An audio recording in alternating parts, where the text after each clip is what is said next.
Hello, नमस्कार, सलाम, सत श्री अकाल, राम राम। तो आज मैं आपको बताने वाली हूँ एक ब्यूटीफुल एंड एक मोटिवेटेड पोयम जिसका नाम है कणा। कणा बेसिकली ऐसी एक पोयम है जो हमें स्कूल टाइम में वो कोई स्टैंडर्ड में थी और तब से वो मेरी फेवरेट है। मैं कभी भी अगर कभी डीमोटिवेट होती हूँ या कभी मेरे मन में थोड़ा सा कभी ऐसा लगता है कि यार मैं हार चुकी हूँ तो मैं इस पोयम को ज़रूर याद करती हूँ। बेसिकली ये पोयम पूरी मराठी है, महाराष्ट्रियन वर्ड्स है, तो इसमें शायद आप लोगों को ना समझ में आए, बट डोंट वरी। मैं आपको जो भी वर्ड्स में मराठी में आपको बताने वाली हूँ उसका मैं हिंदी में आपको अर्थ बताऊंगी ताकि वो आपको समझ में आ जाए कि उस पोयम का अर्थ क्या है। बेसिकली अगर हम किसी चीज़ का अर्थ समझ लेते हैं तो हमें वो चीज़ समझ में आ जाएगी, तो इसमें कोई दिक्कत की बात नहीं है। ठीक है, तो शुरू करते हैं।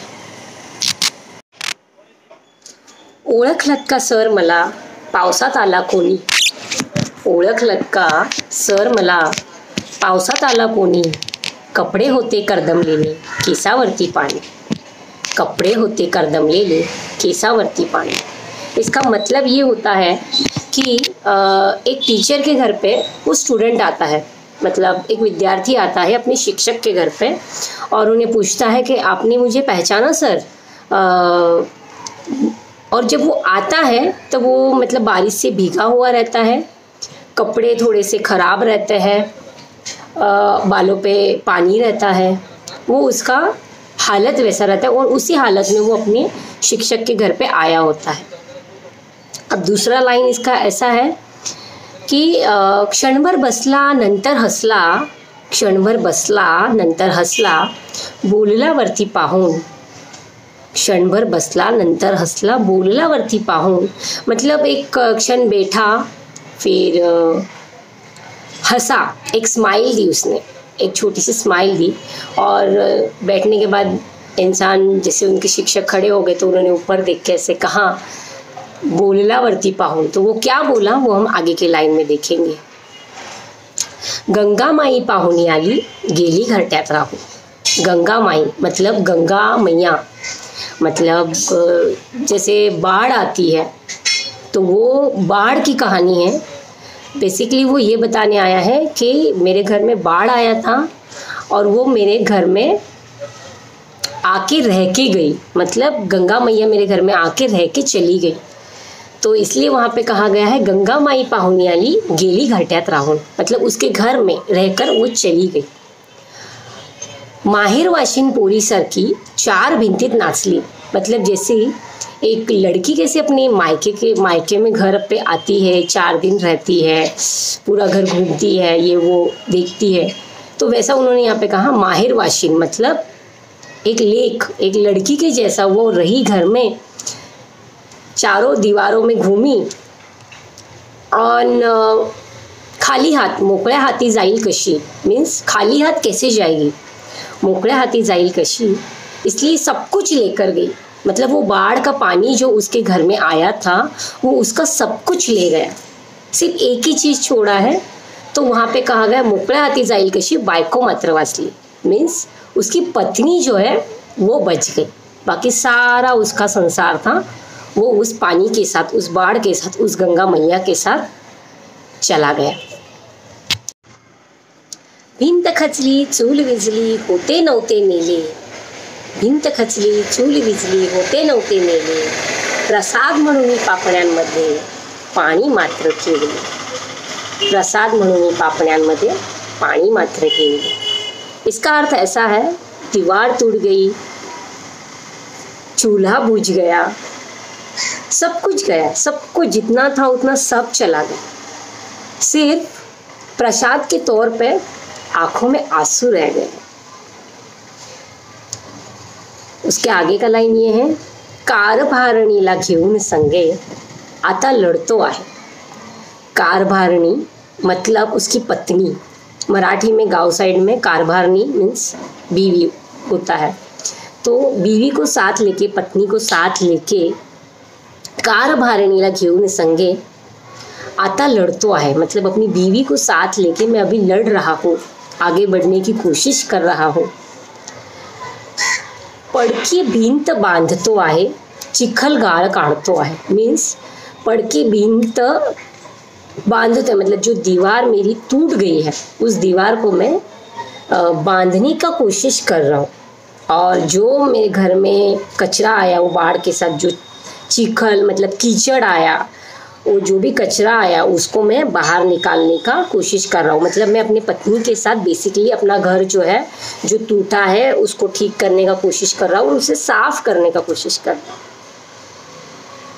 मतलब बेसिकली बताना चाहूँगी कि जैसे कुछ लोग जैसे थोड़ा बाढ़ आ जाता है उनके घर में, थोड़े थोड़े टाइम में पानी आ जाता है थोड़ी सी बारिश के लिए भी, तो उनका काफ़ी नुकसान होता है। और वो नुकसान जो है शायद हम देख सकते हैं, हमारी आंखों से समझ सकते हैं, बट अगर वो बोलते हैं ना जब तक खुद पे नहीं बीतती तब तक हमें कुछ समझ में नहीं आता।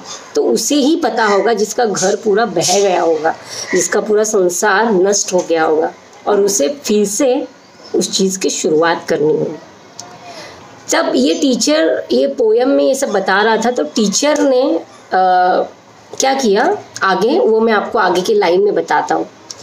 तो आगे की लाइन ऐसी है, खिशाकडे हात जाताच हसत हसत उठला, खिशाकडे हात जाताच हसत हसत उठला, पैसे नको सर जरा एकटेपणा वाटला, पैसे नको सर ज़रा एकटेपना वाटला। मीन्स ये सब स्टोरी सुन के उसके टीचर को ऐसा लगा कि मुझे इस बंदे को, मेरे विद्यार्थी को थोड़ी पैसे की हेल्प करनी चाहिए ताकि ये अपना घर संसार जो नष्ट हो चुका है या जो बह गया है या उसे शुरुआत करने में उसे थोड़ी मदद हो जाए। तो वो अपने खीसे में मतलब अपने पॉकेट में हाथ लेके जाता है, तो उतने में वो बोलता है, खिशाकडे हात जाताच हसत हसत उठला, पैसे नको सर जरा एकटेपणा वाटला। तो तुरंत बोलता है, वो देखता है कि टीचर का हाथ पॉकेट की तरफ चला गया है, तो वो बोलता है कि पैसे नहीं चाहिए सर, पैसे के लिए नहीं आया हूँ मैं। और वो उठने लगता है, मतलब पैसे नहीं चाहिए सर, मुझे थोड़ा अकेलापन महसूस हो रहा था, थोड़ा सा अकेलापन महसूस हो रहा था। देखो मेरे आँख में पानी आ गया। बहुत ही अच्छी पोएम है, अगर आप दिल से इस पोएम को कभी महसूस करोगे ना, बहुत ही ब्यूटीफुल पोएम है।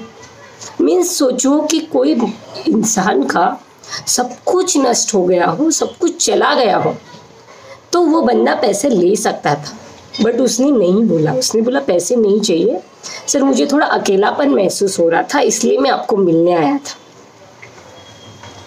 सॉरी,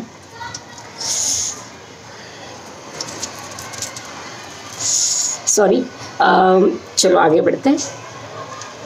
और आगे की लाइन उसकी ऐसी है, मोडून पडला संसार पण मोडला नाही कणा, मोडून पडला संसार पण मोडला नाही कणा, पाठीवरती हात ठेवून फक्त लढ म्हणा, लढ म्हणा, लढ म्हणा। इसका मतलब ये होता है, मेरा संसार भले ही टूट गया हो, मेरा संसार भले ही टूट गया हो, मेरी हिम्मत नहीं टूटी है, मेरी रीढ़ की हड्डी मतलब मोडला नहीं कणा, कणा मतलब हिंदी में उसका मतलब होता है पीठ का जो कणा होता है उसको रीढ़ की हड्डी जो बोलते हैं, उसे रीढ़ बोल देंगे हम लोग हिंदी में, बट उसका मतलब आप समझोगे तो ये होता है कि मोडून पडला संसार पर मोडला नहीं कणा, मेरा संसार भले ही टूट गया है बट मेरी हिम्मत नहीं टूटी है, मेरी कमर नहीं टूटी है। आप सिर्फ मुझे पीठ पे हाथ रख के कहो कि आप लड़ो, आगे बढ़ो, सब कुछ वापस आपको मिल जाए। तो उसका मीनिंग उन्होंने लास्ट लाइन में ये कहा है, पाठीवरती हात ठेवून फक्त लड़ मना, लड़ मना, लड़ मना। मीन्स हम लोग अगर किसी को कुछ हेल्प नहीं कर सकते, पैसे अगर किसी को नहीं चाहिए, तो हम उससे एक बोलते हैं ना, पीठ के ऊपर हाथ रख के या उसके साथ चल के या उसे थोड़ा मोटिवेट करके उसे थोड़ा सहारा दे सकते हैं। हमेशा पैसा चीज़ें देना ही ज़रूरी नहीं होता। कभी कभी किसी बंदे को सिर्फ एक उम्मीद चाहिए होती, उम्मीद कि कोई बंदा उसे कहे कि बेटा तू आगे बढ़, तू कुछ भी कर सकता है, तू आगे बढ़, तो कोई चीज़ को तू जीतेगा। एक बार हार हुई तो क्या होगा, आगे बढ़। इसलिए वो कहा है लड़ मना लड़ मना लड़ मना। इसका मतलब आगे बढ़ के लड़ो अपनी सिचुएशन से, अपने बुरे वक्त से। आगे जाके आपका अच्छा वक्त ज़रूर आएगा। ये पोयम कैसी लगी, अगर गलती से कुछ भी हिंदी में अगर मैंने कुछ गलत बोल दिया हो या मतलब कुछ मुझे बताने समझाने नहीं आया हो तो आई एम रियली सॉरी। मैं पहले से आपको सॉरी कहती हूँ। बट क्या होता है, मुझे ऐसा लगा कि ये पोयम काफ़ी अच्छी है। और आज के डेट में जैसे काफ़ी चीज़ें लाइफ में होती है जिससे इंसान बहुत ही ज़्यादा डीमोटिवेट हो जाता है, अकेला पड़ जाता है।